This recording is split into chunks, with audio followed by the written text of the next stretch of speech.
Ahojky, tady Loli. Dneska jdu do obchodního centrum Vaňkovka. Tak jsem se rozhodla, že vás vezmu s sebou. Tak pojďte! Takže tady už jdeme pomalu do Vaňkovky. Takže první jsme šli do HMK a tady tyhle ty věci jsem si vybrala. Takže první jsem zkoušela takové třpětivé sukínky, které byly hezký, ale byly hodně malý. Potom jsem si zkoušela šaty, které už jsem si jednou zkoušela, když jsem tady byla s fanpagí Lola X Flower, ale bohužel nic.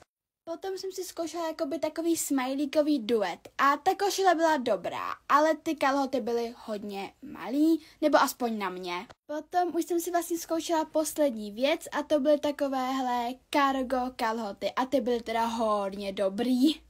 A nakonec jsem si teda vybrala tuhle košili a ty cargo kalhoty. A už to jdeme jenom zaplatit.